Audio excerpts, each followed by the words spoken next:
Bonjour et bienvenue dans cette deuxième vidéo de physique quatrième.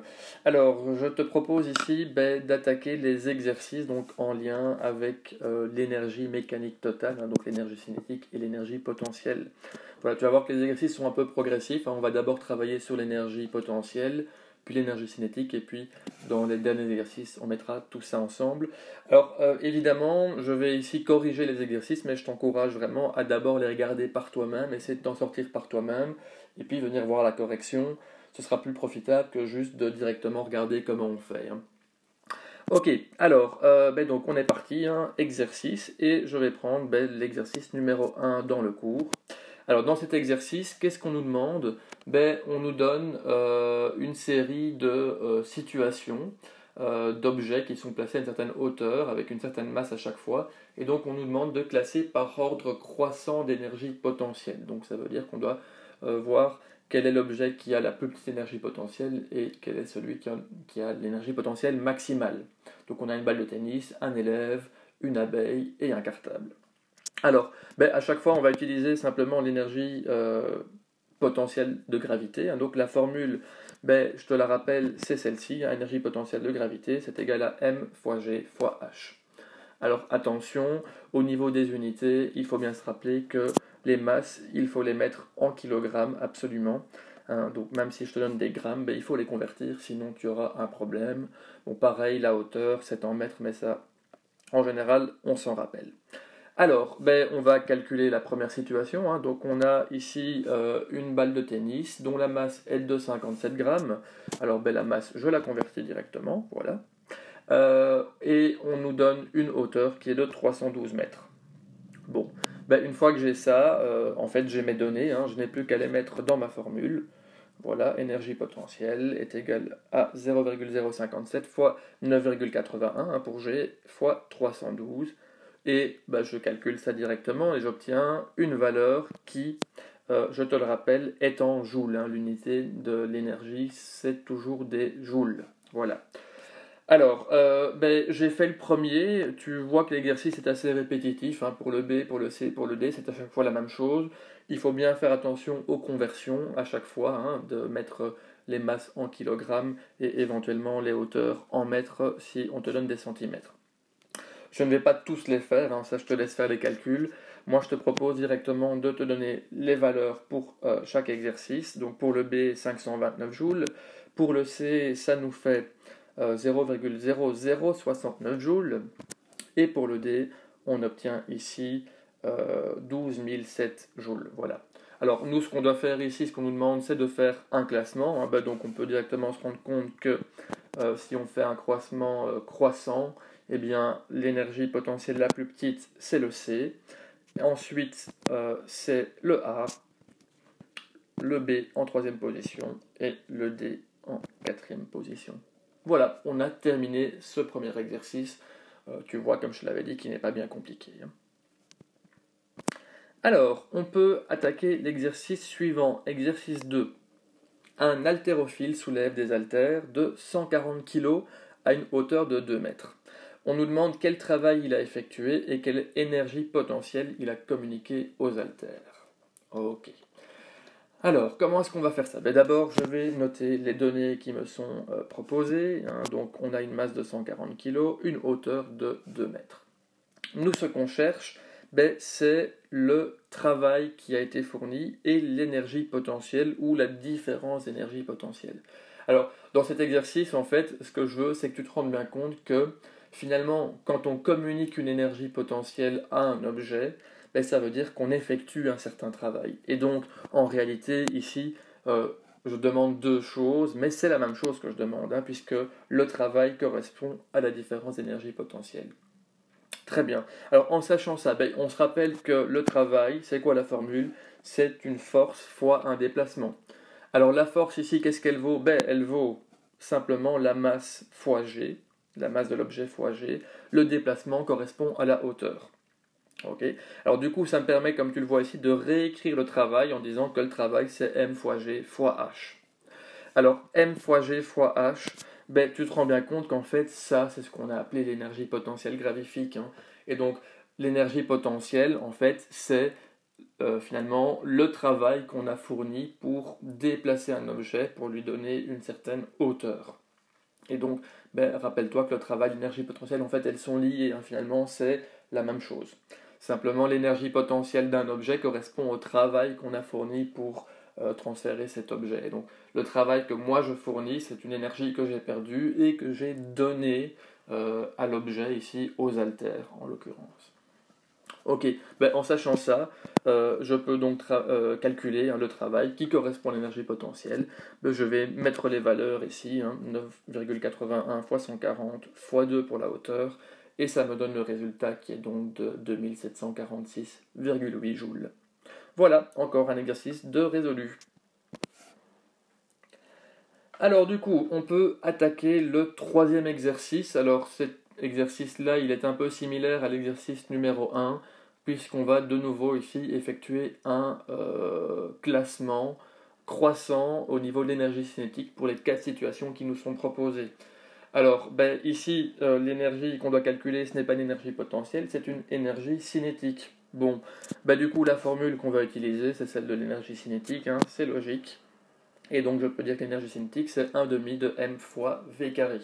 Alors attention ici, hein, c'est un petit peu plus compliqué que pour l'énergie potentielle. La masse c'est toujours en kilos, ça y a pas de surprise. Par contre la vitesse, c'est sans doute un peu inhabituel pour toi, mais en physique on travaille toujours avec des mètres par seconde.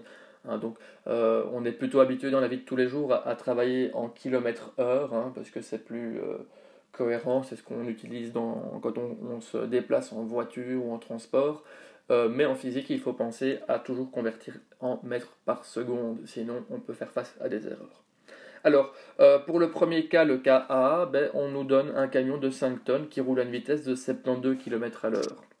Alors, la masse, 5 tonnes. 5 tonnes, ça correspond à 5000 kg. Donc, je convertis en kilogrammes. La vitesse, 72 km à l'heure, je vais réécrire ça, hein, tu vois ici, je vais le convertir. Donc 72 km à l'heure, ça correspond à 72 000 mètres par heure. Hein, le kilomètre, un kilomètre, c'est 1000 mètres. Ok. Et deuxième étape, je dois convertir les heures en secondes. Et donc une heure correspond à 3600 secondes. Hein, donc ça me fait 72 000 mètres divisé par 3600 secondes. Ok, et ça me donne une valeur de 20 mètres par seconde. Alors, petite astuce, hein, intéressante à retenir pour gagner du temps. Ici, j'ai fait la conversion directement en passant par des mètres et puis en passant par des secondes. Tu peux te rappeler que pour convertir des kilomètres heure en mètres par seconde, en fait, tu peux prendre la valeur en kilomètres heure et directement la diviser par 3,6. Hein, c'est une manière un peu plus rapide de travailler. Et tu vois bien ici que si je fais 72 divisé par 3,6, j'arrive bien à 20. Ok, donc ici j'ai converti ma masse en kilogrammes, j'ai converti ma vitesse en mètres par seconde. Je vais pouvoir du coup calculer l'énergie cinétique de mon camion en intégrant les valeurs. Et donc tu vois que c'est 1 demi fois 5000 fois 20 au carré. Hein. Attention, souvent on oublie de mettre la vitesse au carré, il ne faut pas l'oublier. Et donc ça me fait 10 fois 6 10 exposant 6 joules. Voilà, toujours des joules. Hein. C'est une énergie, donc l'énergie est en joules. Très bien. Alors, comme pour l'exercice 1, je ne vais pas calculer directement devant toi le B, le C, le D. Je vais te donner les valeurs, mais je t'invite à calculer ça par toi-même. Et donc, pour le B, on obtient une valeur de 1250 joules. Pour le C, on obtient une valeur de 1,33 fois 10 exposant moins 8 joules. Hein, donc, c'est une énergie qui est toute rikiki, puisqu'on est sur une particule radioactive, hein, donc une particule qui est toute petite. Et puis pour le D, pour notre train, alors forcément un train c'est beaucoup plus lourd et il se déplace à 90 km à l'heure, donc on obtient ici 3,75 fois 10 exposant 8 joules, donc c'est une unité qui est bien plus importante. Alors, à nouveau, je vais effectuer mon classement, et donc si je fais mon classement, la plus petite énergie, sans surprise, c'est le C, hein, avec 1,33 fois 10 exposant moins 8 joules. Ensuite, je vais trouver le B avec 1250 joules. Je trouve le A en troisième position, 10 exposant 6 joules. Et puis je trouve l'énergie de mon train qui est quand même assez importante. Et voilà, cet exercice est terminé. Alors, du coup, ben, je passe à l'exercice 4. Exercice 4 où on nous demande trois choses, hein. On nous demande de calculer l'énergie cinétique d'une voiture, de déterminer la force qui a été nécessaire pour amener cette voiture à cette vitesse, et on nous demande ensuite de rechercher la vitesse à laquelle elle aura une énergie cinétique double. Bon, ben, on va faire ça étape par étape, hein. Et donc, je vais commencer ici par rechercher l'énergie cinétique. Bon, ben, j'aurais écrit ma formule, hein. Voilà. Ça devient maintenant une petite routine. On l'a déjà fait 4 fois dans l'exercice d'avant. Donc, l'énergie cinétique 1 demi de mv carré. Alors, je vais directement mettre les valeurs dans ma formule et je vais du coup pouvoir calculer la valeur qui est de 135 000 joules. Voilà. Donc, on a calculé l'énergie cinétique. Ça pose pas trop de problèmes. Alors, par contre, l'exercice suivant est un peu plus compliqué. On nous demande ici de calculer la force qu'on estime être constante qui a été nécessaire pour amener le véhicule à cette vitesse. Voilà. Alors, l'idée c'est quoi? Ben, c'est que pour arriver à la vitesse ici de 54 km à l'heure, ben, j'ai dû effectuer un certain travail. Alors, je dis j'ai dû effectuer, non, en fait c'est le moteur qui a effectué ce travail. Et donc, il faut se rappeler que si le moteur effectue un travail, ça veut dire qu'il a appliqué une certaine force sur cette voiture.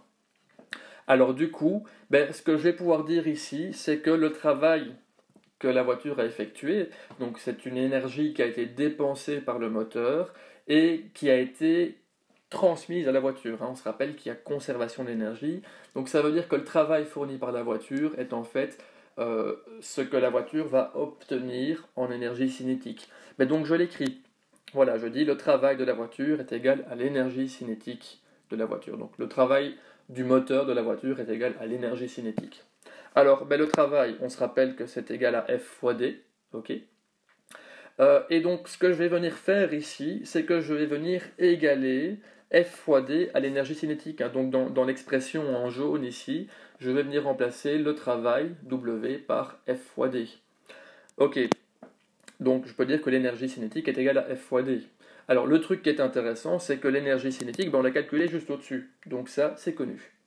De la même manière, dans la consigne, on me dit que finalement, le moteur a effectué ce travail sur une distance de 75 mètres. On me donne cette valeur-là. Donc ça veut dire que pendant 75 mètres, en fait, la voiture, plutôt le moteur de la voiture, a quelque part appliqué une force sur la voiture et elle a appliqué cette force sur une distance de 75 mètres. Donc il a fallu 75 mètres d'accélération pour arriver à la vitesse de 54 km à l'heure. Mais donc, ce que je veux dire, c'est que D, on nous le donne.